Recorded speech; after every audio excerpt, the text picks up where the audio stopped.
శ్రోతలు, ఈరోజు మన పాఠం 2 కొరింథీ పత్రిక 9వ అధ్యాయం 10 నుండి 15వ వచనం వరకు. దాతృత్వాన్ని గురించి పౌలు మాట్లాడుతున్నాడు. సావధానంగా వినండి. పరిశుద్ధుల కొరకైన ఈ పరిచర్యను గూర్చి మీ పేర రాయడానికి నాకు అగత్యము లేదు. మీ మనస్సు సిద్ధమై ఉన్నదని నేనెరుగుదును అనే మాటతో ఈ అధ్యాయం మొదలైంది. ఈ పరిచర్య ఎలాంటిదో మీకు తెలుసు. నేను వేరే ప్రత్యేకంగా చెప్పనక్కర్లేదు. మీ మనస్సులు ఈ పరిచర్య విషయమై సిద్ధపడి ఉన్నాయి. ఉత్తమమైన ప్రతి కార్యము చేయడానికి కావలసిన కృపను దేవుడు మీ పట్ల విస్తరింపచేస్తాడు. మన ప్రభువు వెదజల్లి బీదలకిచ్చాడు. ఆయన నీతి నిరంతరము నిలుస్తుంది. ఇది దాతృత్వ నీతి. దీనిని గురించి పౌలు ఇంకా విపులంగా రాస్తున్నాడు. విత్తేవానికి విత్తనము, తినడానికి ఆహారము దయచేసే దేవుడు మీకు విత్తనము దయచేసి విస్తరింపచేసి మీరు ప్రతి విషయములో పూర్ణ ఔదార్య భాగ్యము గలవారు అవ్వాలని మీ నీతి ఫలమును వృద్ధి పొందిస్తాడు. ఇట్టి ఔదార్యము వలన మా ద్వారా దేవునికి కృతజ్ఞతాస్తుతులు అర్పించబడతాయి. ఏలయనగా ఈ సేవను గూర్చిన పరిచర్య పరిశుద్ధుల అక్కరలకు సహాయము కలుగచేయడము మాత్రమే కాకుండా అనేకులు దేవునికి సమర్పించే కృతజ్ఞతాస్తుతుల మూలముగా విస్తరిస్తున్నది. ఎలాగనగా క్రీస్తు సువార్తను అంగీకరిస్తాము అని ఒప్పుకోవడంలో మీరు విధేయులైనందుచేత వారి విషయము, అందరి విషయము ఇంత ఔదార్యముగా ధర్మము చేసినందుచేతను ఈ పరిచర్య మూలముగా మీ యోగ్యత కనపడినందున వారు దేవుణ్ణి మహిమపరుస్తున్నారు. దేవుడు మీ ఎడల కనపరచిన అత్యధికమైన కృపను చూచి వారు మీ నిమిత్తమై ప్రార్థన చేస్తూ మిమ్మును చూడాలని విశేషాసక్తి గలవారై ఉన్నారు. చెప్పశక్యము కాని ఆయన వరమును గూర్చి దేవునికి స్తోత్రము. శ్రోతలు వింటున్నారా? కొందరు దాతృత్వము ద్వారా భక్తులమవుతామనుకోవచ్చు. అలా కానే కాదు. విశ్వాసి తన కుటుంబాన్ని పోషించుకోవాలి. ఆ ఖర్చు కూడా తగ్గించి దేవునికి ఇవ్వమని కాదు. తన వారిని పోషించని వాడు అవిశ్వాసి కంటే భ్రష్టుడు అని వాక్యం చెబుతోంది. దాతృత్వమని అతిగా వ్యవహరించకూడదు. బాధ్యతల విషయంలో సమతౌల్యం పాటించాలి. వివేకము గలిగి ప్రవర్తించాలి. మన దాతృత్వ తీర్మానం పరిశుద్ధమై స్వార్థరహితమై ఉండాలి. ఇదే దేవుడు మన నుండి కోరుతున్నాడు. నీవు ఇచ్చినప్పుడు ప్రజలు దేవునికి కృతజ్ఞతలు చెప్తారు. స్తుతి మహిమలు దేవునికే చెందుతాయి. విశ్వాసులు ఆయా స్థలాలలో చెదరిపోయి ఉంటారు. మన కృపాదాతృత్వం వారిలో కృతజ్ఞతాభావాన్ని కలిగిస్తుంది. అది దేవునికి మహిమ. ఇవ్వటము కృప. దశమభాగమివ్వడం దేవుని ఆజ్ఞ కాదు, అది చెల్లించవలసిన విధి. ధర్మశాస్త్రం కాదు, కృప. మన పరిస్థితులను బట్టి, స్థితిగతులను బట్టి దశమభాగమునకు పైన దాతృత్వం ఒక కృపగా విస్తరిస్తుంది. దశమభాగము కంటే తక్కువ చెల్లించకూడదు. దశమభాగానికి పైన ఎంతైనా ఇవ్వవచ్చు. ఇది విశ్వాసుల దాతృత్వ జీవిత శైలి. కొందరు దశమభాగాన్ని మించి ఇవ్వలేరు. శక్తి కొలది ఇవ్వవచ్చు. నిర్బంధం లేదు. దేవుడు మీ ఎడల అత్యధికమైన కృపను కనపరిచాడు. యెరూషలేములోని పరిశుద్ధులు ఈ సంగతి విని మిమ్మల్ని చూడాలని విశేషాసక్తి చూపుతున్నారు. పౌలు ఈ అధ్యాయం ముగింపులో ఒక అమూల్యమైన మాట అన్నాడు. చెప్పశక్యము కాని దేవుని వరమును గూర్చి దేవునికి స్తోత్రం. నీవు నేను ఎంత ఇచ్చినా దేవుడిచ్చినంత ఇవ్వగలమా? దేవుడు మనకు చెప్పనశక్యమైన వర్ణనాతీతమైన వరమిచ్చాడు. తన కుమారుణ్ణి మన కోసమై చనిపోవడానికి ఇచ్చాడు. 2 కొరింథీ 8వ అధ్యాయం 9వ వచనంలో పౌలు ఇంతకు ముందే అన్నాడు, మీరు మన ప్రభు అయిన యేసు కృపను ఎరుగుదురు గదా. ఆయన ధనవంతుడై ఉన్నా మీరు తన దారిద్ర్యము వలన ధనవంతులు కావాలని మీ నిమిత్తము దరిద్రుడయ్యాడు. ఆయన ఐశ్వర్యవంతుడైనా ఆయన పరలోకాన్ని విడిచిపెట్టాడు.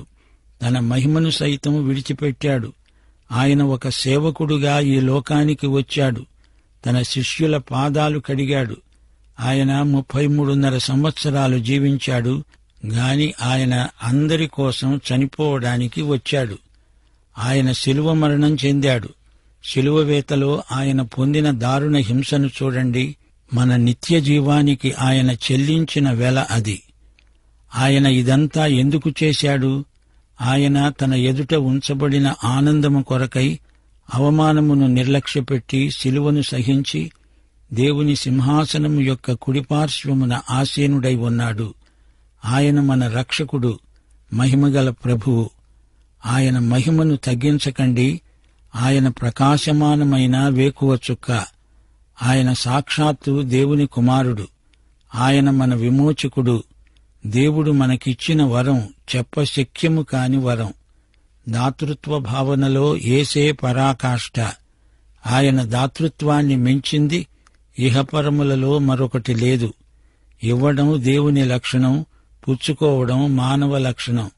ఇవ్వడం పుచ్చుకోవడం కంటే ధన్యత అని ప్రభువు అన్నది ఇందుకే. కృపాదాతృత్వానికి దేవుడిచ్చే బహుమానాలు నిత్యత్వానికి సంబంధించినవి, హృదయ సంబంధమైనవి, ఆత్మ సంబంధమైనవి. మనం దాతృత్వ సాధన వల్ల ప్రేమ సంపన్నులమవుతాము. ప్రేమ ప్రతిఫలం కోరదు. ప్రేమ పరార్థమై ఎంతటి త్యాగమైనా చేస్తుంది. భౌతిక వస్తువాహనాలకు అతీతమైనది. అంతేకాదు, దాతృత్వం వల్ల పరలోకంలో మనకు స్నేహితులు ఎక్కువవుతారు. స్నేహితులు గలవాడు స్నేహశీలి. ప్రేమించబడేవాడు ప్రేమించేవాడై ఉండాలి. నీ హృదయం ఇతరుల కోసం పరిగెత్తాలి. అప్పుడు ఇతరుల హృదయాలు నీ వైపునకు ఆకర్షితమవుతాయి. దాతృత్వం ద్వారా ఇతరులు మనల్ని కష్టనష్టాలలో ఆదుకునేవారవుతారు. ఏ కొలతతో ఇతరులకు కొలుస్తామో అదే కొలతతో మనకు కొలిచిపోస్తారు. అంతేకాదు, దాతృత్వం ద్వారా వీటన్నిటినీ మించి పరలోకం విషయంలో ధనవంతులమవుతాము. ఇతరుల అక్కరలకు మన హృదయం స్పందించాలి. మన గుప్పిలి తెరుచుకోవాలి. దీనావస్థలో ఉన్నవారికి సాయం చేస్తే దేవునికి చేసినట్లే. సంతోషంగా ఇచ్చేవారిని దేవుడు ఎంతగానో ప్రేమిస్తాడు. ద్వితీయోపదేశకాండం 15వ అధ్యాయం 7-11 వరకు. బీదవాడైన నీ సహోదరుణ్ణి కరుణించకుండా నీ హృదయమును కఠినపరచుకొనకూడదు. నీ సహోదరుని ఎడల కటాక్షము చూపక నీవు వానికి ఏమీ ఇయ్యకపోయిన పక్షమున వాడు ఒకవేళ నిన్ను గూర్చి యెహోవాకు మొర్రపెడతాడు. అది నీకు పాపమవుతుంది. వానికిచ్చానే అని మనసులో విచారపడకూడదు. బీదలు దేశములో ఉండక మానరు. అందుచేత నేను ఆజ్ఞాపిస్తున్నాను, నీ దేశములో ఉన్న నీ సహోదరులైన దీనులను, బీదలను అవశ్యము ఆదరించాలి. నీ చెయ్యి చాపాలి. ఈ సందర్భంలో పౌలు 112వ కీర్తన 3వ వచనం 9వ వచనం ఉటంకిస్తున్నాడు. కలిమి సంపద వాని ఇంట ఉంటాయి. వాని నీతి నిత్యము నిలుస్తుంది. వారు దాతృత్వము కలిగి బీదలకిస్తారు. బీదలకు దాతృత్వపు విత్తనాలు వెదజల్లబడతాయి. ఇవ్వటంలో ఎంతో ఆనందమున్నది. అది ఇచ్చేవారికే తెలుస్తుంది. ఇవ్వటానికి దేవుడు నీకిచ్చింది ఉంది గదా. దేవుడిది పెద్ద చెయ్యి. దానితో పోలిస్తే నీ చెయ్యి ఎంతో చిన్న చెయ్యి. డబ్బు విలువ దాన్ని కూడబెట్టడంలో లేదుగాని ఇతరుల అక్కరలు తీర్చటంలోనే రాణిస్తుంది. మనకే ఎక్కువ కావాలనుకునేవాడు తక్కువే ఇస్తాడు. దేవుని ఆత్మ దాతృత్వాత్మ. ఆత్మ నింపుదల గలవారు దాతృత్వపు కృపలో వర్ధిల్లుతారు. మన దాతృత్వం 3 వ్యక్తులలో ఫలిస్తుంది అంటూ పౌలు వివరిస్తున్నాడు. ఎవరి అక్కర తీరిందో ఆ వ్యక్తి యందు మన దాతృత్వ ఫలాన్ని చూడగలం. వారి విశ్వాసం బలపడుతుంది. ప్రేమ, దయ వారిలో సజీవ ఫలితాలిస్తాయి. వారు దేవునికి కృతజ్ఞతాస్తుతులు సమర్పిస్తారు. దేవుని ప్రేమ మన ప్రేమ ద్వారా కార్యసాధకమవుతుంది. 2. దాతృత్వం మన పట్ల కూడా గొప్పగా ఫలిస్తుంది. మన క్రైస్తవ ప్రవర్తనను అది సమర్థిస్తుంది. యెరూషలేము సంఘం పూర్తిగా యూదులే. వారే ప్రథమ క్రైస్తవులు. అన్యులలో నుండి వచ్చిన విశ్వాసులను వారు ఒక పట్టాన నమ్మరు. అయితే అన్యులు క్రైస్తవులై యూద క్రైస్తవులకు ఇబ్బందిలో ఆర్థికంగా సాయపడుతున్నారు. ఈ దాతృత్వ చర్య ద్వారా యూద క్రైస్తవులు అపోహలు తొలగించుకున్నారు. వారు మాటల్లోనే కాదు, క్రియల్లో కూడా తమ ప్రేమను వెల్లడి చేశారు. క్రైస్తవ సహవాసంలో దాతృత్వం ప్రధాన లక్షణం. క్రైస్తవ సహవాసం క్రైస్తవ దాతృత్వంలో అర్థవంతమవుతుంది. సోదరీ సోదరుల పరస్పర ప్రేమను బట్టి ఒకరి అక్కరలో ఒకరు సాయపడతారు. 3. దాతృత్వం దేవుణ్ణి మహిమపరుస్తుంది. అనేకులు దేవునికి కృతజ్ఞతాస్తుతులు సమర్పిస్తారు. ప్రజలు మన సత్క్రియలు చూచి పరలోకమందున్న మన తండ్రిని మహిమపరుస్తారు. మన దాతృత్వం ప్రజలను దేవుని వైపునకు మరల్చుతుంది. క్రైస్తవ దాతృత్వం ఆత్మల సంపాదనకు ద్వారం తెరుస్తుంది. సంఘాలు వృద్ధి చెందుతాయి. దేవుడు ఎంతో ఆనందిస్తాడు, మనల్ని ఆశీర్వదిస్తాడు. క్రీస్తునందు దేవుని మహాదాతృత్వాన్ని అనుభవించిన మనము దాతృత్వపు కృపలో వర్ధిల్లడం దేవునికి మహిమ, మనకు ఆశీర్వాదం.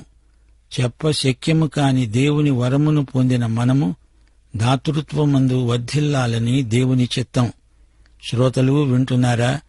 2 కొరింథీ పత్రికలో 2 సార్లు తాను లోగడ రాసిన ఉత్తరాన్ని గురించి పౌలు ప్రస్తావించాడు. 2వ అధ్యాయం 4వ వచనం, ఆ తరువాత 7వ అధ్యాయం 8వ వచనం గమనించండి.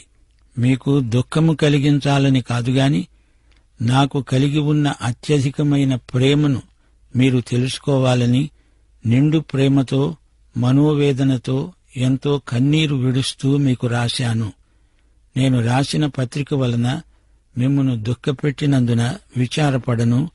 నాకు విచారము కలిగినా ఆ పత్రిక మిమ్మును స్వల్పకాలము మట్టుకే దుఃఖపెట్టిందని తెలుసుకున్నాను. పౌలు లోగడ రాసిన ఆ ఉత్తరమేది? అది మొదటి పత్రిక కాదు. మరి పౌలు పేర్కొన్న ఆ పత్రిక పూర్తి పాఠం మనకు లభించలేదు. ఒకవేళ ఆ పత్రికాంశాలు 2 కొరింథీ 10 నుండి 13వ అధ్యాయం వరకు క్లుప్తంగా పొందుపరచబడి ఉండవచ్చు. ఈ 4 అధ్యాయాలు లోగడ పౌలు రాసిన కఠినమైన పత్రికలోని అంశాలే. యోహాను సువార్త 6వ అధ్యాయం 9వ వచనంలోని చిన్నవాడు మనకు దాతృత్వ పాఠం నేర్పిన అజ్ఞాత వ్యక్తి. జనసమూహం యేసు ప్రబోధాన్ని వింటున్నారు. ప్రసంగం ముగిసింది. ప్రజలు ఆకలిగొని ఉన్నారు. వీరికి రొట్టెలు ఎక్కడి నుంచి తేవాలి అనే ప్రశ్న శిష్యులను ఎదుర్కొన్నది. ఇంతలో అంద్రెయ కబురు తెచ్చాడు. ఒక బాలుడున్నాడు. వాని వద్ద 5 రొట్టెలు 2 చేపలు ఉన్నాయి. 10,000 మందికి ఈ కొంచెం ఆహారం ఏ మూలకు? ఆ పిల్లవాడు 5 రొట్టెలు 2 చేపలు ఎందుకు మోసుకువచ్చినట్లు? ఆ పిల్లవాడికి ఒక రోజుకు 1 రొట్టె చాలు. యవల రొట్టె, పెద్ద సైజు రొట్టెలవి. గోధుమల కంటే యవలు చౌక. ఆ పిల్లవాడు రొట్టెలు అమ్మటానికి తెచ్చాడు. రొట్టెలకు అనుపానం చేప. రొట్టె తింటూ చేపను కొరుక్కు తింటారు, నంజుకుంటారు. కుర్రవాడు యేసు చేసిన ప్రసంగం విన్నాడు. అతని దగ్గర రొట్టెల్లో 1 అతడు అమ్మలేదు, చేపల్లో 1 ఎవరూ కొనలేదు. అంద్రెయ ఆహారం కోసం చూస్తూ ఉంటే ఈ పిల్లవాడు చెయ్యెత్తి అన్నాడు, అయ్యా, ఇక్కడ నా వద్ద కొంత ఆహారముంది. ఆ పిల్లవాడు తాను 1 రొట్టె కూడా తినలేదు. మొత్తం యేసు ప్రభు చేతికి అందించాడు. తనకున్నదంతా ఇచ్చేశాడు. యోహాను సువార్త 6వ అధ్యాయం 11వ వచనం, యేసు ఆ రొట్టెలను చేపలను వారికి పంచిపెట్టించాడు. అందరూ తృప్తిగా తిన్నారు. ఈ రహస్యం ఆ గుంపులో ఎవరికీ తెలియదు. ఆ పిల్లవాడికి మాత్రమే తెలుసు. ఆ పిల్లవాని ఆశ్చర్యానికి మేరలేదు. నేనిచ్చిన ఈ ఆహారం 10,000 మందికి సరిపోయింది. వారు తినగా మిగిలింది. దాన్ని పోగు చేస్తే 12 గంపలైంది. ఈ మిగిలిన ఆహారాన్ని వారేం చేసినట్లు? మిగిలిన 12 గంపల ముక్కలు ఆ పిల్లవానికి ఇచ్చి ఉంటారు. ఇది అతని ఆహారం. లూకాసు వార్త 6వ అధ్యాయం 38వ వచనం, ఇవ్వండి మీకివ్వబడుతుంది. అణిచి కుదిలించి దిగజారేటట్లు నిండు కొలతను మనుష్యులు మీ ఒడిలో కొలుస్తారు. మీరు ఏ కొలతతో కొలుస్తారో ఆ కొలతతోనే మీకు మరల కొలవబడుతుంది. ప్రసంగి గ్రంథం 11వ అధ్యాయం 1వ వచనం. నీ ఆహారమును నీళ్ల మీద వేయి, చాలా దినములైన తరువాత అది నీకు కనపడుతుంది. ఆ కుర్రవాడు ఇంటికి ఇదంతా తీసుకెళ్లి తన ఇంటివారికి ఇచ్చిన సాక్ష్యం దేవునికి ఎంతో మహిమ కలిగించింది. 12 గంపల ఆహారం చూచి ఆ పిల్లవాని తల్లి ఆశ్చర్యపోయింది. ఈ వాస్తవ కథలో డబ్బు సంగతి ప్రస్తావించబడలేదు గాని మన ధనధాన్యాదులను గురించి, మన ఆస్తిపాస్తులను గురించి మన వైఖరి ఎలా ఉండాలో ఈ చిన్న సంఘటన మనకు పాఠం నేర్పుతుంది. మనకున్నది ప్రభువు చేతికిస్తే ఆయన దాన్ని హెచ్చిస్తాడు. తన దగ్గర ఉన్నదంతా స్వచ్ఛందంగా అతడు ప్రభువు చేతికిచ్చాడు. తన కోసం, తన కుటుంబం కోసం తెచ్చుకున్నది, తమ స్వలాభం కోసం తెచ్చుకున్న ఆహారం అంతా స్వచ్ఛందంగా ప్రభువుకు ఇచ్చేశాడు. ఈ పిల్లవాని చర్య కృపాదాతృత్వానికి ఉదాహరణ. ప్రభువుకిచ్చిందేదీ నష్టం కాదు, అది లాభం. మన దగ్గర ఉన్నది ప్రభువు తన చేతుల్లోకి తీసుకుంటాడు, అభివృద్ధి చేస్తాడు, హెచ్చిస్తాడు, వాడుకుంటాడు. మన అక్కరలు కూడా అందులోనే తీరుతాయి. దీని ద్వారా దేవునికే మహిమ. గలిలయ సముద్ర తీరాన ఆ రోజున గొప్పగా ఆశీర్వదించబడినవాడు ఆ చిన్న పిల్లవాడు. అతడు యేసు చేసిన అద్భుతంలో భాగమైపోయాడు. అతడు ఇచ్చిన దానితో 5,000 కాదు 10,000 మంది ఆకలి తీరింది. వారు కడుపు నిండా అన్నం తిన్నారు. తన దగ్గర ఉంటే అది తనతోనే నశించిపోయేది గాని ప్రభువు చేతిలో అది అందరినీ బ్రతికించింది, అందరికీ తృప్తి కలిగించింది. ప్రతి క్రైస్తవుడు ఈ పిల్లవాణ్ణి అనుకరించగలిగితే కృపాదాతృత్వం అంటే ఏమిటో మనకు చక్కగా బోధపడుతుంది. దాతృత్వాన్ని గురించి బైబిలు ఏమి చెబుతుందో అదే ఈ పిల్లవాడు చేశాడు. ఈ భౌతిక ప్రపంచాన్ని గురించి మనము ఏమి అనుకుంటున్నాము? మన వైఖరి ఎలాంటిది? గృహ నిర్వాహకత్వాన్ని గురించి మనం తెగ మాట్లాడతాము. డబ్బు అనే అంశం అంత తేలికైందేమీ కాదు. గృహ నిర్వాహకత్వంలో డబ్బు ఇమిడి ఉంది. ఆర్థిక పరిధిలో గృహ నిర్వాహకత్వాన్ని సక్రమంగా నిర్వర్తించాలి. లేకపోతే విశ్వాసం నిరర్ధకమైపోతుంది. పౌలు 2 కొరింథీ 8-9 అధ్యాయాలలో ఆర్థిక శాస్త్రం పట్ల దేవుని దృక్పథం వెల్లడి చేశాడు. నిజాయితీగా డబ్బు సంపాదించాలి, జాగ్రత్తగా ధనాన్ని సమకూర్చాలి, సమర్థతతో నిర్వహించాలి, విధేయతతో దేవునికివ్వాలి, దాతృత్వం సాధన చెయ్యాలి, సంఘంలో ఒక అవయవంగా ఇవ్వాలి గాని స్వంత ఘనత కోసం, పేరు ప్రఖ్యాతుల కోసం ఇవ్వడం వాక్యానుసారం కాదు. మత్తయి సువార్త 6వ అధ్యాయం 24వ వచనం ప్రభువు చెప్పిన మాట, మీరు దేవునికి సిరికి కూడా దాసులై ఉండనేరరు. సిరి అంటే ధనదేవత. ధనదేవతారాధకుల ఆత్మ పాడైపోతుంది. సిరిదేవుడు నీ ఆత్మను మింగేస్తాడు. జాగ్రత్త. డబ్బును గురించిన శుభవార్తను యేసు ప్రభు ప్రబోధిస్తున్నాడు. డబ్బును గురించిన వాస్తవాన్ని తెలుసుకోండి. ధనదేవత కబంధాస్తాల నుండి ప్రభువు మిమ్ములను విడిపిస్తాడు. దాతృత్వంలో పౌలు ఒక నిర్దిష్టమైన క్రమం మనకు నేర్పుతున్నాడు. 2 కొరింథీ 9వ అధ్యాయం 7వ వచనం, సణుక్కొనకుండా బలవంతముగా కాక ప్రతివాడు తన హృదయములో నిశ్చయించుకున్న ప్రకారము ఇవ్వాలి. దేవుడు ఉత్సాహముగా ఇచ్చేవారిని ప్రేమిస్తాడు. ప్రతి ఒక్కరికి ఇది వ్యక్తిగతమైన బాధ్యత. ఇంత ఇవ్వాలి అని చెబితే అది కృప కాదు, ధర్మశాస్త్రమవుతుంది. ప్రతి ఒక్కడూ స్వచ్ఛందంగా తానెంత ఇచ్చేది నిర్ణయించుకోవాలి, నిశ్చయించుకోవాలి. హృదయములో నిశ్చయించుకోవాలి అంటే ఇది యథార్థతను సూచించే మాట. దేవుడు హృదయానికి ఎంతో ప్రాముఖ్యమిస్తున్నాడు. బయటికి కనపరచటం కాదు, ప్రదర్శన కాదు, నటన కాదు. కృపాదాతృత్వం హృదయంలో కలిగే నిశ్చయం, తీర్మానం. కృపాదాతృత్వానికి వెనుక పవిత్రమైన ఉద్దేశ్యముండాలి. దాతృత్వంలో కృప ప్రతిఫలించాలి. గుర్తింపును, ప్రజల మెప్పును కోరని దాతృత్వమే కృపాదాతృత్వం. హృదయంలోని విశ్వాసము, పవిత్రత దాతృత్వంలో వెల్లడి అవ్వాలి. బలవంతం కాదు, ఒత్తిడి కాదు. దాతృత్వం ఉత్సాహభరితమైనది. ఇచ్చేటప్పుడు ఏదో బాధ, అయిష్టం మనసులో ఉండకూడదు. తప్పనిసరిగా బలవంతాన పండ్ల బింకంతో ఇచ్చింది కృపాదాతృత్వం ఎలా అవుతుంది? దేవుడు తన కృపలో పాలు పొందడానికి మనందర్నీ పిలుస్తున్నాడు. దేవుడు మన డబ్బు మీద ఆధారపడి ఉండడు. మన డబ్బు కంటే దేవునికి మనం అనగా నీవు నేను ముఖ్యం. ఇవ్వడం విశ్వాసికి ఎంతో సంతోషం కలిగించే చర్య. పుచ్చుకోవడంలో ఉన్న శ్రద్ధ కంటే ఇవ్వడంలో ఎక్కువ శ్రద్ధ చూపేవాడు పరలోకంలో మహానందం అనుభవిస్తాడు.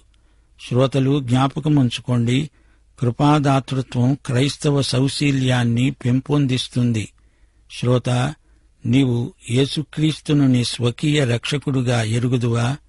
అయితే ఈ పాఠం నీకోసమే. పాఠం ఇంతటితో సమాప్తం. ప్రభు అయిన యేసుక్రీస్తు వారి కృప, తండ్రి అయిన దేవుని ప్రేమ, పరిశుద్ధాత్మ యొక్క అన్యోన్య సహవాసము మనకందరికీ సదాకాలము తోడై ఉండునుగాక. ఆమేన్.